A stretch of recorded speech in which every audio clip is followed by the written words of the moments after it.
So I've regarded Succession as the best show on TV for quite a while now. Basically, there isn't really any other show that has gotten so consistently better from season to season, and not just in terms of the writing, but in terms of its socio-political relevance as well. And so, with its final season coming up this year, I wondered, could it get any better? Like, can it reach higher heights? Well, after the first few episodes, especially episode 3, it became clear that it might once again just top itself. And then I thought, well, if Succession is the best show on TV before season 4, and then it manages to get even better, what does that actually mean in the larger context of a great TV series? Where does it rank in the echelon of greatest TV series of all time? I've started to contemplate whether it could actually shape up to be one of the greatest final seasons to any show ever. I thought if the season could, keep this level of quality and then manage to pull off a fitting ending, it would surely have to at least be in the conversation. And well, 10 episodes later, I can confidently say that Jesse Armstrong, Mark Mylod, and the entire Succession team have managed to deliver one of the greatest seasons of TV ever. And so in this video, I want to discuss why Succession is as great as it is, and what really makes its final season worthy to be included in this sort of GOAT debate of greatest final seasons ever. And how it just solidified itself as the defining show of its era. It managed to accomplish what every other TV show strives for, being incredibly entertaining while managing to hold a mirror to the endless hypocrisy of late-stage American capitalism and American politics. At its core, Succession is a family drama about a morally corrupt group of people. I think this naturally invites comparisons to The Sopranos. Although Succession cannot hold a candle to The Sopranos in terms of its cultural impact and influence over TV drama production, I think it is relevant to draw a comparison as both shows are American family dramas that manage to accurately reflect and capture the social dynamics of American life in their time. The Sopranos did so for post 9/11 America. Its depiction of the mob family was a far cry from the somehow idealized versions that audiences were used to from films such as The Godfather. The impact of mob life on its central characters was also much more tragic. The characters in The Sopranos were forever damaged by the moral choices of the family patriarch and the life that he had enveloped them in. Compared to American TV series of the 20th century, Gone was this idealized image of the perfect American family. Instead, family dysfunction became one of the main themes, with all of the Sopranos struggling not only with their relationships, but also with mental health and identity. All of this was set against the backdrop of an empire that has really reached its zenith, and this went for both the position of the mob in American hierarchy of power, but also, I think, the position of America as this beacon of light on the world stage. And now, 20 years later, with Succession, we see a similar exploration of dysfunctional family dynamics, but this time focused on the struggle for power between characters that are deeply flawed, morally and ideologically hollow, and constantly engaged in this ruthless power struggle. This time, the patriarch is not a mob boss constantly struggling to balance his desire for power and the pursuit of a more meaningful existence.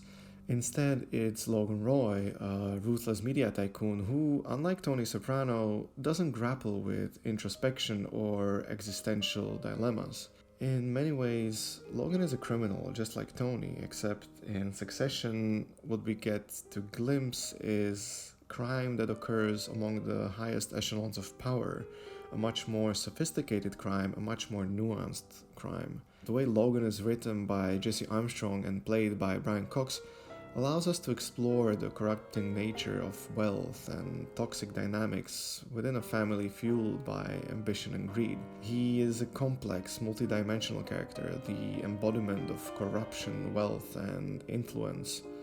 And yet, I could not help but empathize with him throughout the show.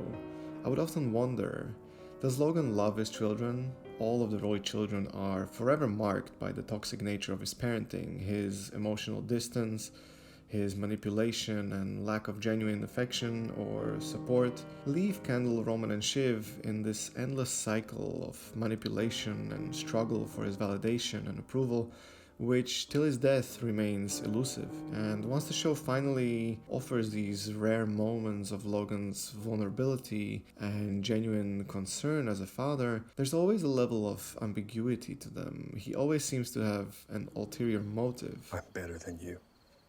Sure. You're my son. I did my best. And whenever you fucked up, I cleaned up your shit. And I'm a bad person? This brings us to season 4, and in my opinion, perhaps the most sincere moment between Logan and his children in the entire show. I love you, but you are not serious people. This, of course, comes full circle in the final episode when the siblings have their final confrontation and Roman concludes that, hey, we are bullshit. We are not bullshit. We are bullshit. You are bullshit. You're fucking bullshit, man. I'm fucking bullshit. She's bullshit. It's all fucking nothing. Man, I'm telling you this because I know it, okay? We're nothing. Okay. Okay. as Logan put it, Smart people know what they are.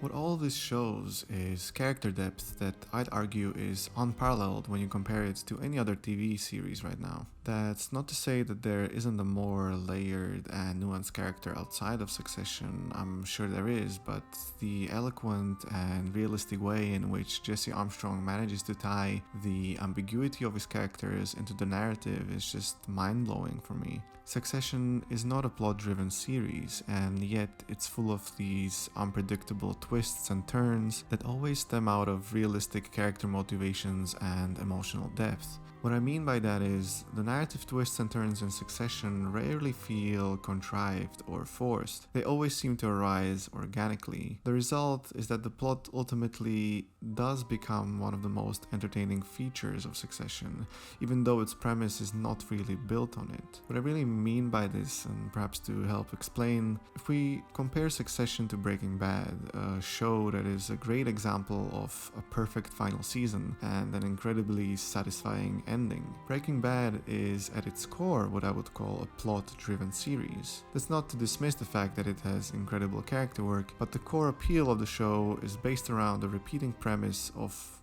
Walt essentially getting into trouble, and just when we think it's over for him, he manages to outsmart his way out of it. What keeps us hooked is the fact that as the show progresses, the stakes are increasing, the situations get more and more complicated, Walt keeps getting into deeper and deeper trouble and has to come up with more creative ways of getting out of it, while of course becoming less Walter White and more Heisenberg in the process. The show essentially ends with one last hurrah. Walt is put against insurmountable odds this time and yet again manages to overcome them, resulting in a rare ending that I think managed to satisfy both critics and diehard fans. What I wanted to point out with all this is to say that Breaking Bad really relied on these narrative loops, if you would call them, or tropes. I don't really want to call them tropes because that sounds cheap, but you know what I mean. Heading into its fourth and final season, I felt like Succession had a tougher task. It was juggling a lot more characters and plot lines than Breaking Bad, and quite a few background events taking place within the context of its world, like the election, for example. However,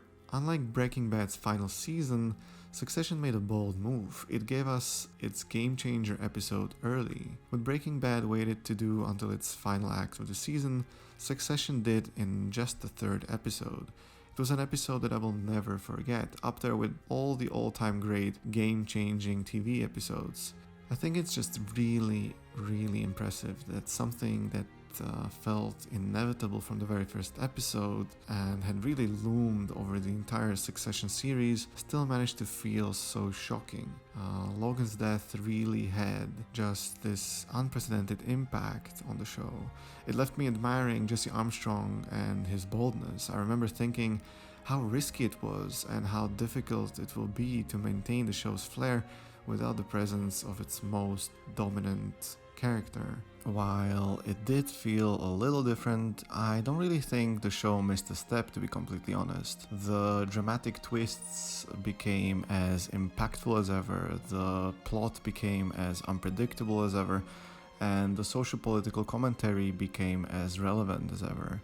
You could tell that Jesse Armstrong and his writers were cramming all their best ideas that they might have had for future seasons into these last few dense episodes. There was simply no excess, no dull moments. The show really reached its final form. When you couple all of this with the cast, and not just the main cast, but the supporting cast, just giving their absolute peak performances, the show really managed to build up into a slew of final episodes and moments that represented everything that made Succession great and unique. What added an extra layer of emotional depth, unlike before though, was the fact that we got plot payoffs that were multiple seasons in the making. It started with Kendall's Living Plus presentation. After all the hurdles and failures and fuck-ups, frankly, that he had previously, we see him finally manage to do something right. Watching the scene after you know how the show ends, it seems like the alternate happy ending for Kendall that we never got. It also serves as a great parallel to the final scene of the show, not just with Kendall and his relation to water throughout the show, but also because of the soundtrack. In the next episode, we get the culmination of Tom and Shiv's rocky marriage, something the show has been building up towards since its very first episode. 4 seasons worth of built-up anger and unspoken truths finally come out, and it's just glorious. The writing is, as always, just off the charts, but this is one of the scenes where I really want to highlight the acting. There's these subtle moments, like when Tom is about to unload his meanest comment yet and knows what he's about to say crossed the line, but he's too far gone to stop himself now, and there's just this tiny moment of hesitation in Tom McFadden's acting, which is just brilliant. This scene might be the first time in the show where we see Shiv be truly vulnerable and hurt, and we see her trying to contain that hurt and not let it be seen, but we really get to see the veil come off. It's also the first time that Tom truly stands his ground with her, and because we've never seen them like this, it all adds an extra layer of shock and dramatic punch to this scene. We see something similar with Roman breaking down at the funeral, a character that has always been extremely cynical and apathetic. With Roman, it's also especially well timed because we've just seen him threaten American democracy in the previous episode by effectively helping a nationalistic authoritarian get elected. And here we are, supposed to feel sorry for him. The election episode and the funeral episode were my 2 personal favorites in the entirety of Succession. Why? Because their critique of the social political context of Western civilization is what elevates Succession above its contemporaries. Earlier in the video, I mentioned that every here and now, a show comes around that manages to capture and reflect sort of the zeitgeist of its time and day. And episodes 8 and 9 of Succession's final season are a perfect representation of that.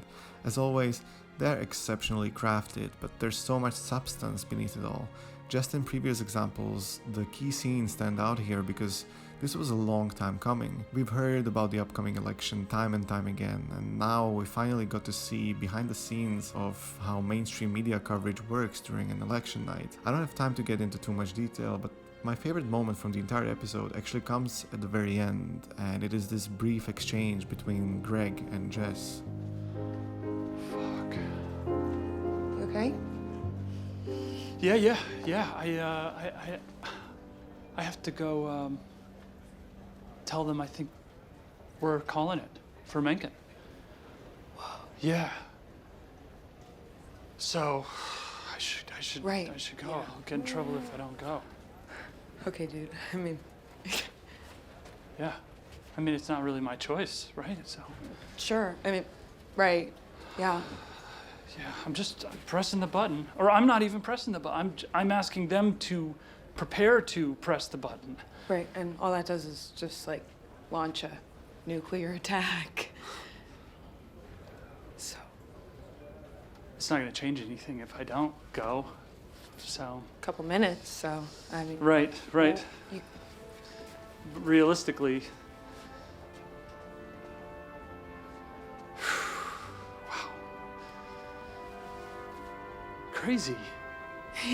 Crazy. Crazy one.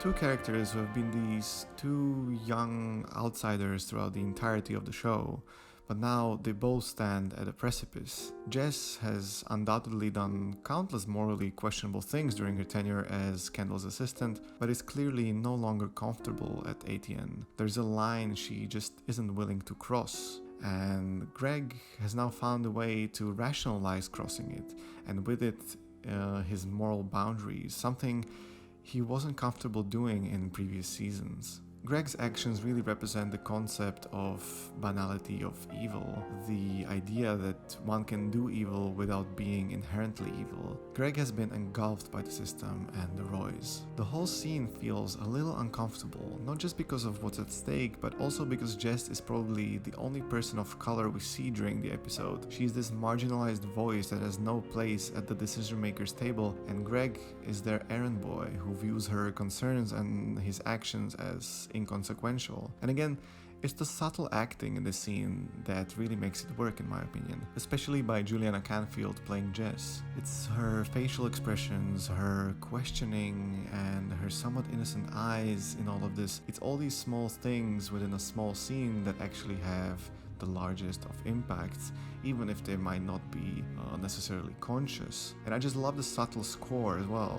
It sounds like something resembling a war march from the days of American Civil War or the War of Independence. Something idealistic, something honorable. It's just the ultimate irony, something that Succession does so well. This is a great scene because it's one of the few times in Succession where the petty power struggle and lust for power goes beyond the family or the corporate trouble and spills into the real world, reminding us that we are all cogs in this societal machine that enables such behavior. Moments like this, where the massive stakes and impact on the real world are somewhat downplayed, are a great contrast to scenes where we are reminded that in essence, all of these characters are partaking in this meaningless rat race, like Greg and Tom bathroom squabble from the finale.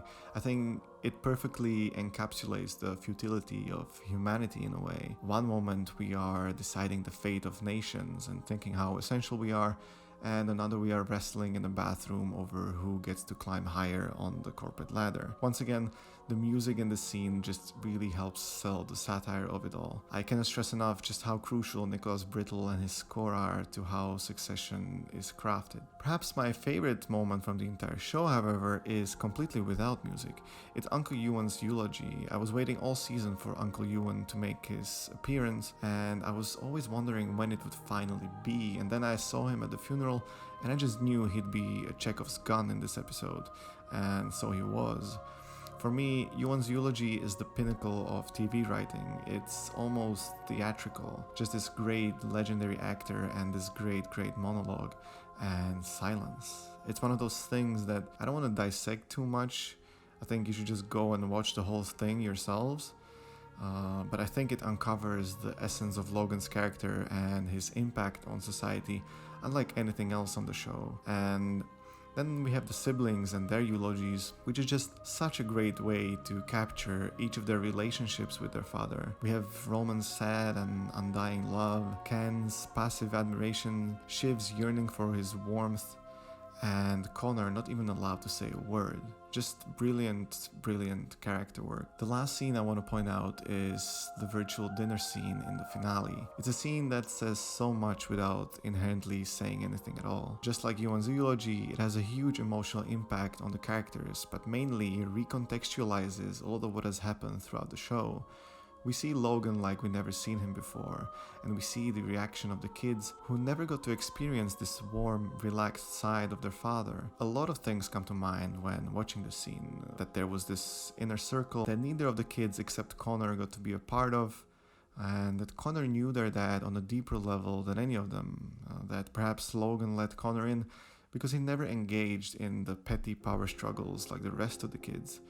To me, it just underlines Logan's sentiment that he loves them, but they're not serious people. The scene basically causes us to understand Logan and his life in a whole new way, and achieves this so organically without seeming forced or jarring. And that's the thing, the key moments in Succession never feel forced, which brings us to the ending. I feel like out of all the main characters on the show, Roman got the most hopeful ending. I think he's free. He's free from the burden of Waystar, which was something he never truly wanted, but was always obliged to chase and strive towards. And as for the others, I don't want to get into too much breakdown of individual endings, because I feel like there's a ton of videos already explaining and analyzing it out there, and so I'll just say that at the core, I think Jesse Armstrong doesn't believe that people truly change, and what we see in Succession is tragic characters stuck in a doomed loop. Kendall is the best example of this, being doomed to repeatedly attempt to win the position of CEO and fail, while losing more and more of his soul and humanity in the process. In the end, Kendall ends up losing everything: his father, his siblings, his children, his morality, and his soul. He becomes just as morally hollow as his father, with so many parallels between his behavior and Logan in previous seasons, whether it's the way he handles Roman or his no real person involved attitude that he used to be so repulsed by when Logan said it in season 2. I must say, Kendall's ending is one of the most tragic character endings ever in any show. He's a man that will be forever destroyed by his father's legacy, and unlike his siblings, I don't think he'll ever recover from this. Succession always had the makings of a Shakespearean tragedy. Its core themes are timeless, lending themselves to story beats that have always been repeating throughout the course of human history. The stylistic choices of the show cater to this idea of timelessness, whether it's the fate of the characters, the imperialistic production design, or even the choice of classical music as the score. The show is Shakespearean in scope. You know, it's like a Swiftian satire, but it is a profound document and tapestry of life and contemporary life at this moment in our country and in our history, having been a part of something that feels central and meaningful.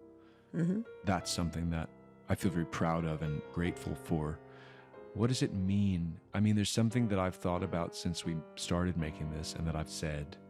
There's this thing I read that Jung said, that where love is absent, power fills the vacuum.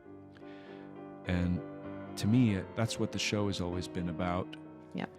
And I don't think Jesse is offering any kind of prescription but that to me would have been the thing that could have helped and maybe even saved these people. And the vortex of power, which is drawing them all in, and which is drawing us in as a nation, is a clear and present danger. And that's what it means to me. And that kind of sums it all up, I think.